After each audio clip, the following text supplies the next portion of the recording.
My mother-in-law, who was fine until yesterday, has passed away. It was all so sudden.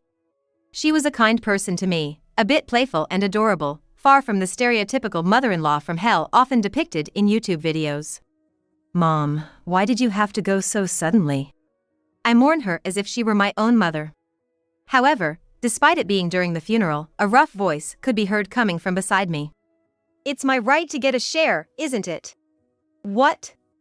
You're challenging me, the eldest son? My mother-in-law had 4 sons, including my husband Scott. None of them seemed to mourn her. They were all seriously discussing the inheritance at the funeral. I just wanted them to send her off with warmth and respect, but when I spoke up, I got rebuked. You're after the inheritance too, aren't you? Can't you see we're discussing something important? Outsiders like you should stay out of this. It was shocking.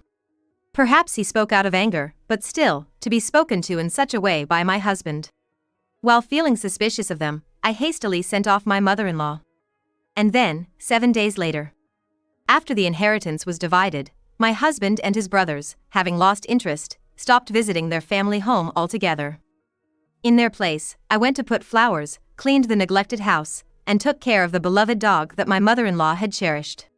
While cleaning the doghouse, I heard a rustling sound coming from the back. Becoming suspicious, I pulled it out, and something appeared that shouldn't have been there. My name is Kelly. I'm a working wife, juggling a career and household responsibilities. People say I'm a bit unique because I'm a magician. Ever since I was taken to a magic show as a child, I've been enchanted by the joy and surprise that magic brings to people. I was lucky enough to learn from the magician I admired. I believe I was able to bring smiles to various people, including my parents, by learning and practicing various things from my mentor, including the mindset towards skills and professions. Magic is my pride. Virgil and I got close through a magic event company and got married. At first, my husband used to compliment my magic tricks, saying things like, "You have amazing talent," and "It's your true calling." But gradually, he started making disparaging remarks about my work, saying things like, "It's low paying, and anyone can do it." Despite both of us working, I'm left to handle almost all the household chores. The relationship with my husband started to get a bit rocky. Where had the kind man who delighted in even my simplest magic tricks gone since our honeymoon days? Despite Virgil's demeaning comments about my profession as a magician, his mother, my mother-in-law, always praised my magic, which was a great comfort. I never met my father-in-law, as he passed away from illness a few years ago, but my mother-in-law had been incredibly warm and kind since I first met her for our introduction. She always looked out for me and had kind words to share. She would beam with joy more than anyone else when I performed magic tricks. Since the moment I met her, I've adored her and often visited her home even after getting married. She had a big family, with 4 sons including Virgil and 10 grandchildren. She lived with the eldest son's family. They once welcomed a cute, large breed puppy, but as the dog grew, they started neglecting it, except for my mother-in-law, who took great care of it. Whenever I visited, I would help with brushing and walking the dog, and it eventually grew fond of me. I've always loved animals. Especially loved dogs, and now it warmly welcomes me every time I visit, which I find incredibly adorable. I used to have great chats with my mother-in-law about the dog, but the eldest son's wife once told me not to come over so often as it was a nuisance. I realized that frequent visits from an outsider could be bothersome and decided to refrain from visiting for a while. Although this distanced me from my mother-in-law for some time, after having 2 children, our interaction resumed, albeit not as frequently as before. Are you heading out? Yeah, didn't I tell you? I'm busy with work since I got promoted. Are you going to your mom's place again? Must be nice to be free like that. Okay, have a good day. His sharp tone made me want to argue, but I held back my words. Virgil was often away due to work, and we rarely visited his mother's house together. One day, my mother-in-law invited me over, saying she bought some snacks. Your birthday is coming up soon, isn't it? What would you like this year? I appreciate it every year, but now that I'm turning 60, I don't really crave material things anymore. Wait, you're turning 60? Hey, don't say it so loudly. I mean, I already have lots of grandchildren, so I guess I'm a respectable grandma now, huh? Let's celebrate. I'll organize it. I'm sure everyone will want to make it a big celebration. Oh, really? Do you think so?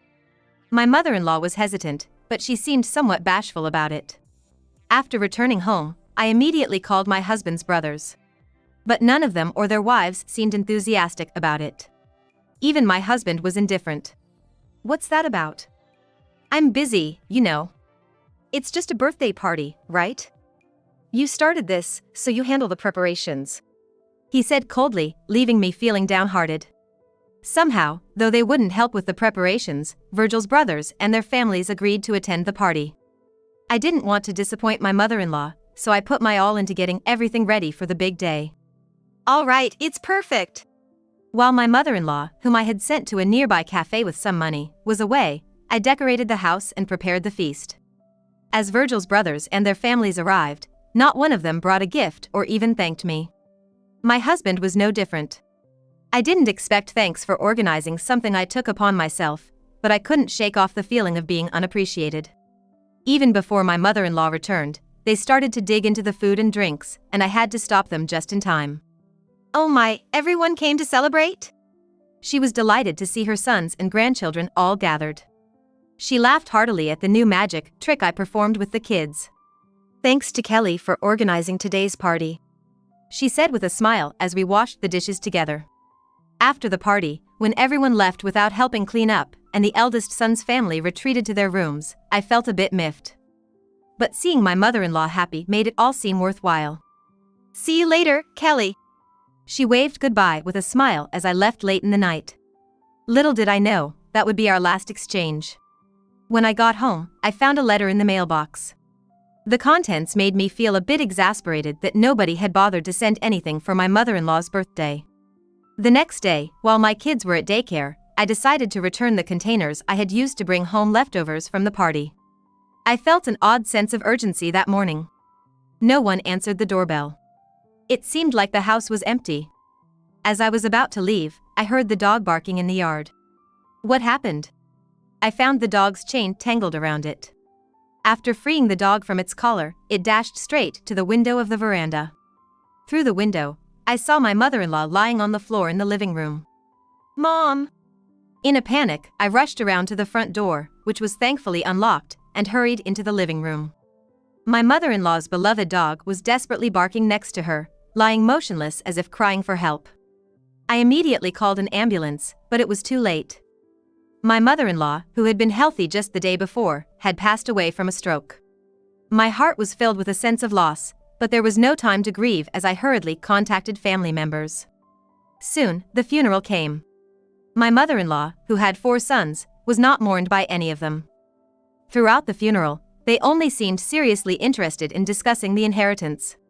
Despite my suspicions about them, I placed a photo from the recent 60th birthday party inside her coffin and hurriedly sent her off. I expressed my desire to put flowers in the vase next to my mother-in-law's photo, and the eldest son's family begrudgingly let me into the house. I invited Virgil, but he just said, "I'm busy," and couldn't join.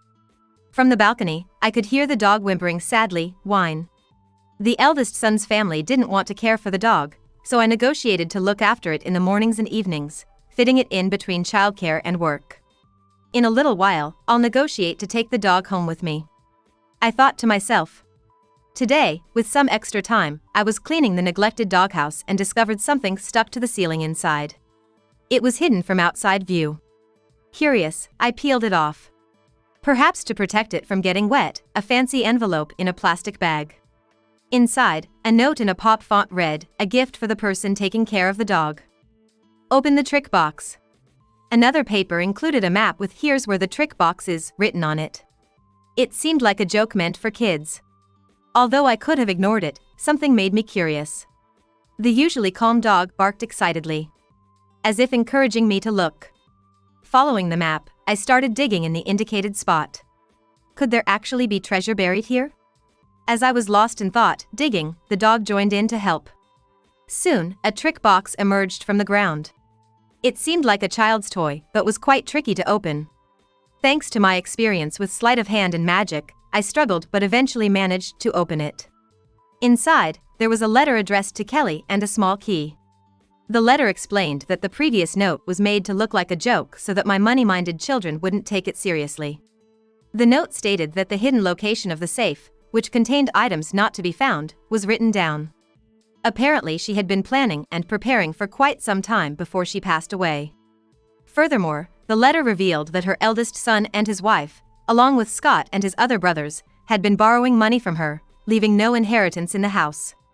She wanted to leave something for me, who had been kind to her, and instructed me to pretend I didn't find anything and accept this gift. Following the map, I found the safe and opened it with the key from the trick box.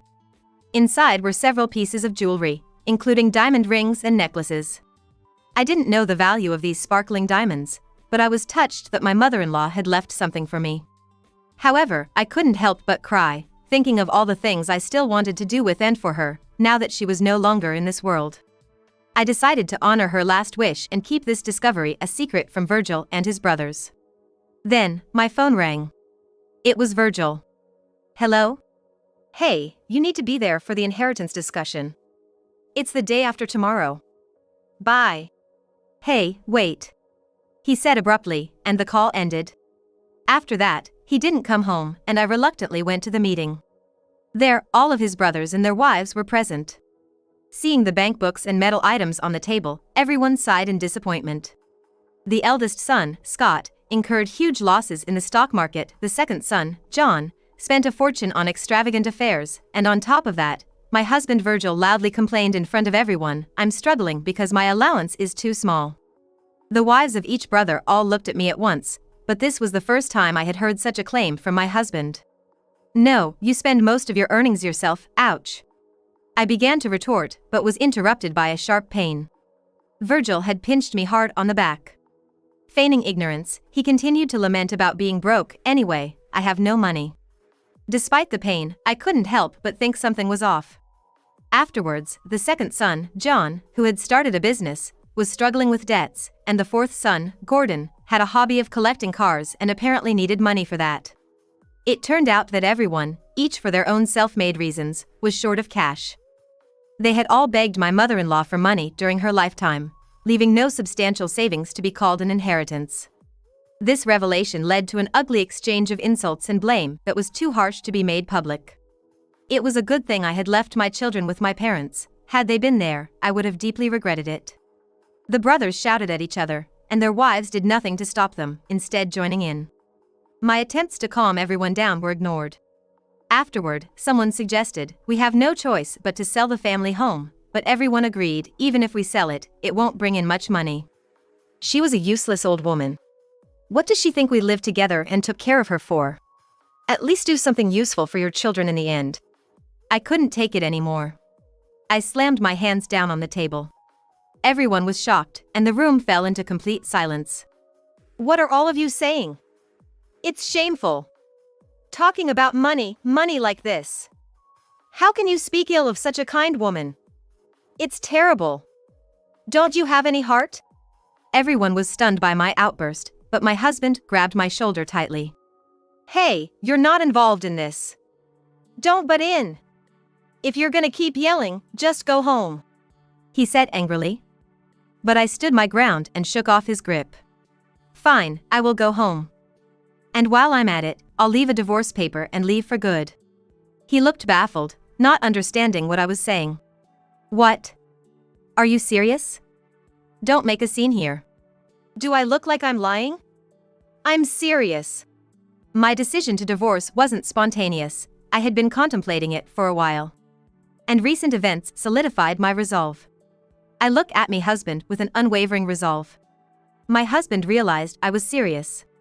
"Why, what happened? Is it because your beloved mother-in-law is gone?" "It's not just that. We can't settle this here. Let's go home." That day, the meeting ended abruptly, and Scott and I returned home. Back at home, just the two of us, a heavy silence filled the room. Sitting across the dining table, Virgil looked utterly confused and defensive. He took out a beer from the fridge for himself, popped the tab open, and began to drink. Sensing unpredictability from him, I discreetly switched on the voice recorder I had hidden in my pocket earlier. It might come in handy later. "So? Why did you say you want a divorce? Have you lost your mind?"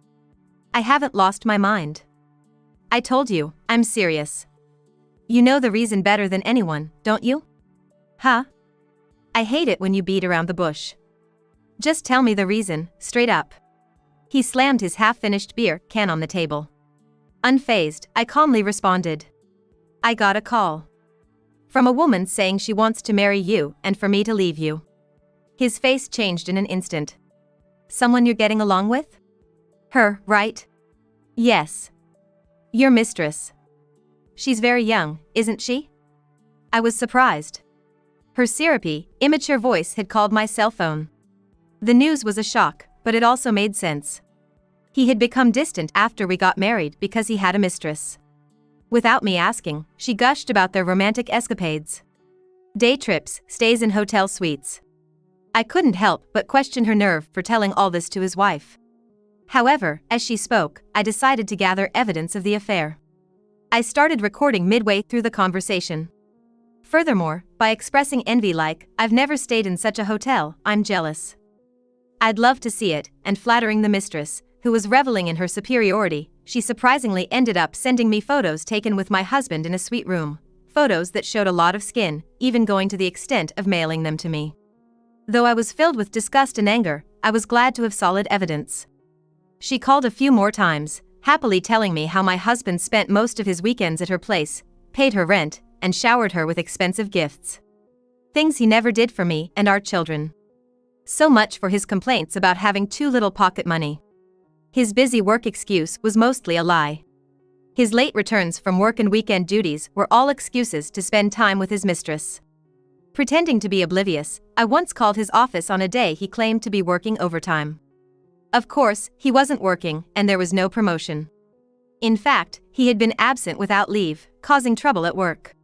You neglect your duties, drown in a woman's arms. What are you doing? It's pathetic. You called my office? That's a violation of my privacy. My husband, with his face turning bright red and spitting in anger as he shouted, was quite an unsightly sight. Don't be ridiculous.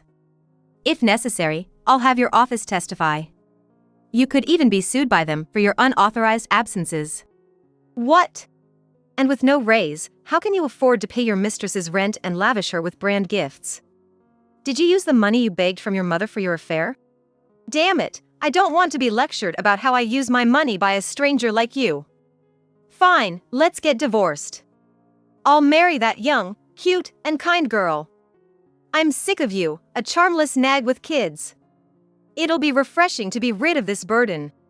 He was infuriated, but I calmly presented the divorce papers I had previously obtained. I've filled in my part. Will you sign? Sure. He furiously wrote his name and stamped it. I'll file this. I'll contact you later about alimony and child support. Get out, get out. I carefully put the divorce papers in my bag, left the house without looking back at Scott, and headed to my parents' house.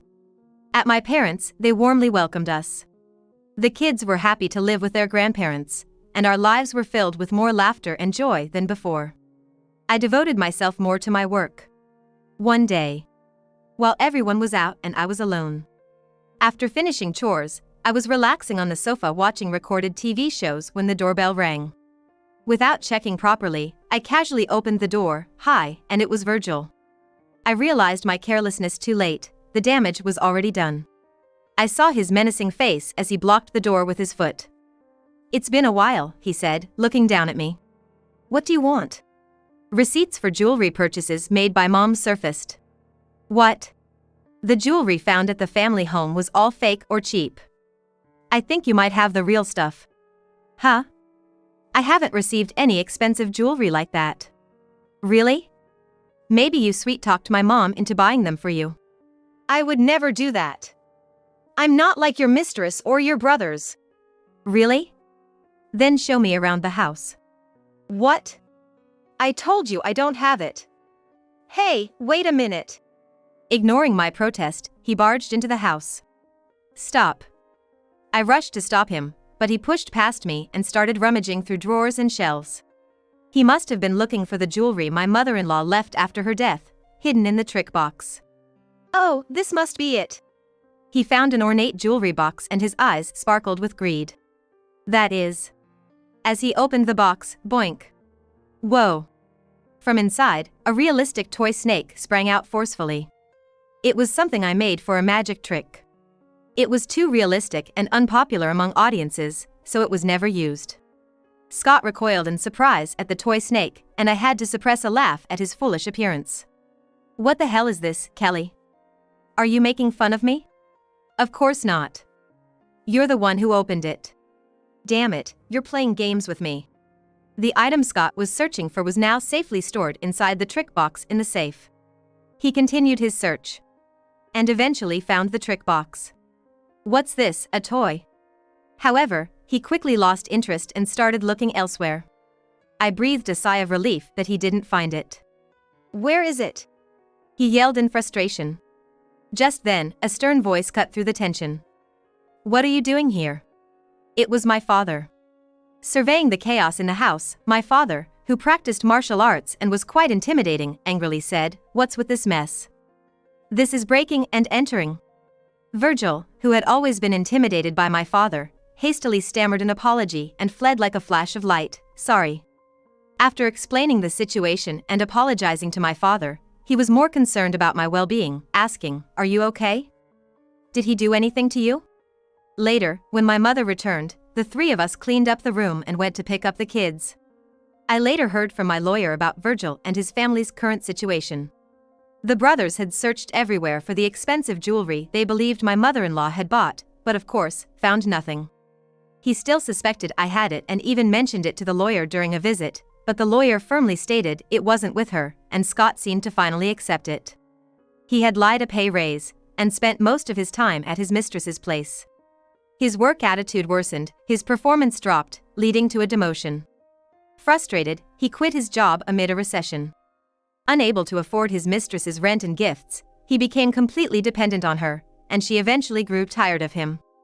The end of the money marked the end of their relationship. Despite her earlier boasts about their love, she had no intention of supporting Virgil indefinitely. I'm also suing the mistress for damages, as there's ample evidence against her. There's an abundance of evidence, so there's no way they can talk their way out of it. Virgil's brothers, who had relied entirely on my mother-in-law, were now constantly complaining and fighting over the inheritance. It seems that my lawyer has also been receiving inquiries about divorce from my husband's other brothers. The lawyer, due to professional ethics, has no intention of taking their cases, but it seems that several of the other brothers are likely to get divorced soon. Following my parents' advice, I had the jewelry from my mother-in-law appraised. The largest diamond ring turned out to be worth around $50,000. Surprised, I decided to heed my parents' advice to use it wisely. I plan to give some of it to my children and the many innocent grandchildren of my mother-in-law when they are older. I believe she would be happy with that decision. As for me, I have a dream. Once my children are older, I want to tour the country and delight more people with the magic that my mother-in-law loved so much. I hope she watches from heaven. And if she could watch my magic tricks from up in the sky and smile, that would make me very happy. And then came a joyful bark from my family, all animal lovers. After leaving the house, I was always worried about my mother-in-law's dog, which I had left behind. Although it was wrong, I secretly visited and took care of the dog while the eldest son's family was away. The dog, nearly neglected, was overjoyed to see me. My lawyer managed to negotiate with the eldest son's family, and surprisingly, they agreed to give the dog to me unconditionally. They no longer had the means to care for it. I thought they might demand money for the dog, so I prepared some just in case. However, it seemed that the eldest son's family no longer had the capacity to even care for the dog. Today, I officially welcomed my mother-in-law's dog as our family pet. The children were ecstatic, petting the dog, which rolled on its back, wagging its tail as if it would fall off. I silently vowed to my late mother-in-law I would take care of the dog until its end. Looking up at the sky. It is cloudless, expansive blue sky. Today was a perfect day for a walk.